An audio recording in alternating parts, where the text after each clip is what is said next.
Hello friends, welcome back to my channel. आज मैं लेकर आई हूँ एक चीज सैंडविच की रेसिपी। इसे बनाना बहुत ही आसान है और खाने में बहुत ही टेस्टी लगता है। और ये सैंडविच अंदर से एकदम जूसी और बाहर से एकदम करारी होती है और खाने में बहुत ही मजा आता है। तो यहाँ पे आप देख सकते हैं ना कि जो सैंडविच है दिखने में कितना परफेक्टली और कितना बढ़िया दिखने लगा है। जितना बढ़िया दिखने लगा है उतना ही टेस्टी सैंडविच लगता है। तो चलिए आप फटाफट एक चीज सैंडविच बनाना शुरू कर देते हैं। चीजी एग सैंडविच बनाने के लिए यहाँ पे मैंने लिया है एक मिक्सिंग बाउल। अब इसमें हम डाल देते हैं 3 अंडे। तो ये देखिए यहाँ पे मैंने 3 अंडे लिया है और 3 अंडे को हम अच्छे से फोड़ के डाल देते हैं। तो यहाँ पे आप चाहे तो 2 अंडे का भी इस्तेमाल कर सकते हैं, लेकिन यहाँ पे मैंने 3 अंडे का इस्तेमाल किया है ताकि जो आमलेट है वो एकदम टेस्टी और एकदम बढ़िया दिखे।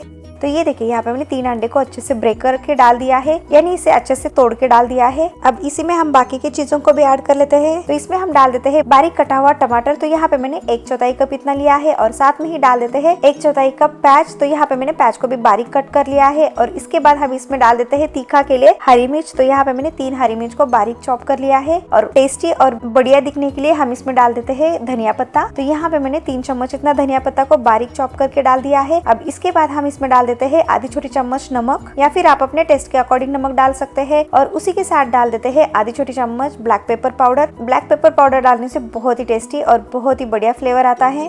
तब हम यहाँ पे इन सबको एक बार अच्छे से मिक्स कर लेते हैं। तो हमें यहाँ पे इसे कंटिन्यूसली लगातार चलाते हुए 1 मिनट तक अच्छे से मिक्स कर लेना है, ताकि इसमें एयर बबल्स आ जाए, ताकि जो अंडा है वो थोड़ा सा एयरी बन जाए। इससे जो ऑमलेट बनेगा वो बहुत ज्यादा टेस्टी बनेगा। तो ये देखिए यहाँ पे हमें इसे लगातार चलाते हुए मिक्स कर लेना है। और जब तक इसके ऊपर बबल्स आते हैं ना, तब तक हमें इसे अच्छे से मिक्स कर लेना है। जब भी इसमें हवा जाता है ना, तो जो ऑमलेट बनेगा वो बहुत ज्यादा टेस्टी बनता है। तो इसलिए यहाँ पे याद रखना है कि जो मिक्सचर है इसे कम से कम 1 से 2 मिनट तक अच्छे से मिक्स कर लेना है। आप चाहे तो विस्कर से भी मिक्स कर सकते हैं, लेकिन यहाँ पे मैंने फोर्क का यूज किया है। तो ये देखिए यहाँ पे आप देख सकते हैं ना कि इसके ऊपर थोड़े से बबल आना स्टार्ट हो चुका है। तो अब इस स्टेज पे हम डाल देते हैं आधी छोटी चम्मच चाट मसाला। चाट मसाला डालने से जो सैंडविच है एकदम चटपटा बनता है। आप चाहे तो इसे स्किप भी कर सकते हैं, लेकिन डालने के बाद बहुत ही बढ़िया लगता है। तो अब हम यहाँ पे इसे भी फिर से मिक्स कर लेते हैं। तो ये देखिए यहाँ पे हमारा जो एग का मिक्सचर है वो परफेक्टली बनके तैयार है। तो अब चलते हैं आमलेट बनाने के प्रोसेस में। तो यहाँ पे मैंने एक पैन लिया है। पैन को अच्छे से गर्म कर लेते हैं मीडियम फ्लेम पे। और जैसे ही पैन गर्म हो जाता है तो इसमें हम डाल देते हैं 1 चम्मच बटर। बटर डालने के बाद सैंडविच का टेस्ट बहुत ही बढ़िया आता है और इसमें एक बहुत ही बढ़िया फ्लेवर भी आता है। तो अब हम यहाँ पे बटर को अच्छे से मेल्ट कर लेते हैं। तो यहाँ पे बटर अच्छे से मेल्ट हो चुका है। तो इसके बाद हम इसके ऊपर एग का मिक्सचर डाल देते हैं। डालने से पहले हम इसे एक बार अच्छे से मिक्स कर लेते हैं। तो ये देखिए यहाँ पे मैंने एग का मिक्सचर अच्छे से डाल दिया है। आप चाहे तो यहाँ पे ना जो प्याज और टमाटर है इसे स्प्रेड कर सकते हैं इस तरीके से, ताकि पूरा आमलेट के ऊपर प्याज और टमाटर एकदम सही से दिखे। तो अब हम यहाँ पे इसे मीडियम फ्लेम पे 2 मिनट तक अच्छे से पका लेते हैं। याद रहे कि यहाँ पे हमें लो टू मीडियम फ्लेम ही रखना है। और जैसे ही 2 मिनट हो जाता है ना, तो यहाँ पे आप देख सकते हैं ना कि जो साइड का लेयर है वो अच्छे से पकना स्टार्ट हो चुका है और इसके ऊपर एक बढ़िया सा लेयर भी आ चुका है। तो इसी स्टेज पे हम इसके ऊपर ब्रेड को रख देते हैं। तो ये देखिए यहाँ पे मैंने 2 ब्रेड लिया है। अब हम इस ब्रेड को अच्छे से सेंटर में रख देते हैं। तो इस तरीके से हमें यहाँ पे रख देना है और एकदम हल्के हाथों से इसे थोड़ा सा प्रेस कर देना है, ताकि जो एग का मिक्सचर है वो ब्रेड के ऊपर एकदम अच्छे से सेट हो जाए। अब हम यहाँ पे इस सैंडविच को एकदम करारी यानी क्रिस्पी बनाने के लिए इसके ऊपर हम थोड़ा सा तेल डाल देते हैं। तो यहाँ पे हम 1 चम्मच इतना तेल डाल देते हैं। इससे जो सैंडविच है वो बहुत ही क्रिस्पी और एकदम करारी बनती है। तो ये देखिए यहाँ पे मैंने 1 चम्मच इतना तेल डाल दिया है, या फिर आप चाहे तो इस तरीके से इसे थोड़ा सा प्रेस कर सकते हैं।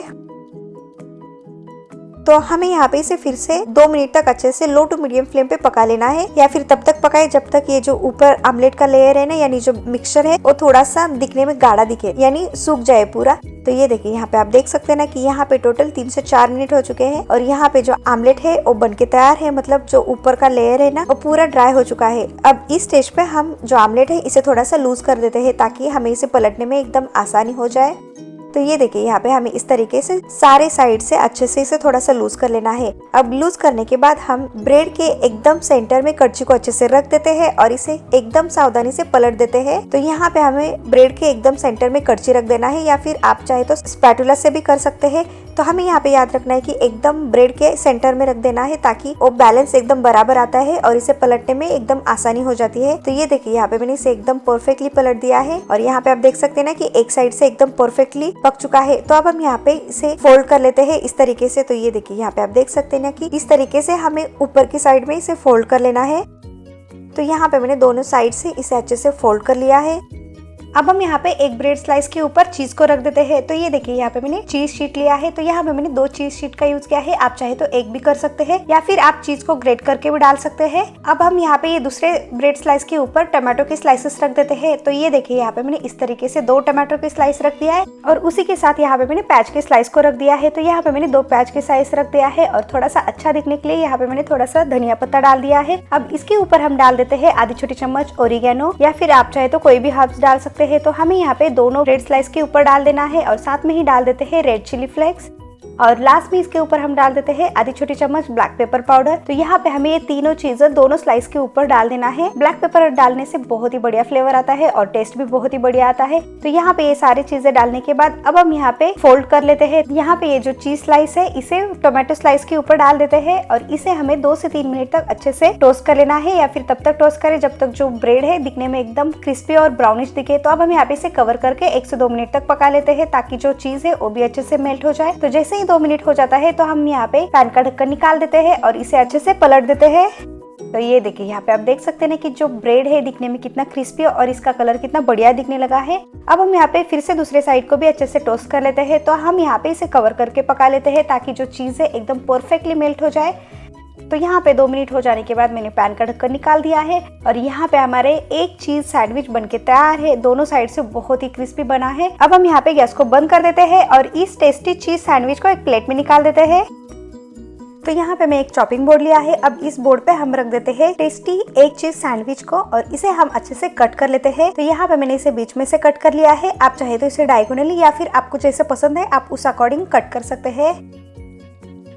तो ये देखिए यहाँ पे मैंने इसे कट कर लिया है और यहाँ पे मैं आपको अंदर की साइड भी दिखा देती हूँ। तो ये देखिए यहाँ पे आप देख सकते हैं कि अंदर की साइड कितना परफेक्टली चीज अच्छे से मेल्ट हो चुका है और दिखने में कितना परफेक्टली दिखने लगा है। तो ये बाहर से एकदम क्रंची है और अंदर से एकदम चीजी है। तो इसे खाने में बहुत ही मजा आता है। तो आप इसे एक बार बनाकर जरूर ट्राई करें। यहाँ पे ये एक चीज सैंडविच एकदम परफेक्टली बनके तैयार है। तो यहाँ पे आपने देखा ना कि इसे बनाना कितना आसान है और ये झटपट से बनके तैयार हो जाता है। तो आप इसे ब्रेकफास्ट के टाइम पे भी खा सकते हैं या फिर जब भी छोटी भूख रहे तो आप इसे बनाकर खा सकते हैं। तो इस तरीके से यहाँ पे हमारी ये रेसिपी परफेक्टली बनके तैयार है। अगर यहाँ पे आपको आज की मेरी ये रेसिपी पसंद आए तो लाइक शेयर सब्सक्राइब करना ना भूले और साथ में ही नोटिफिकेशन को भी ऑन करें ताकि मेरी कोई भी रेसिपी आपसे मिस ना हो जाए।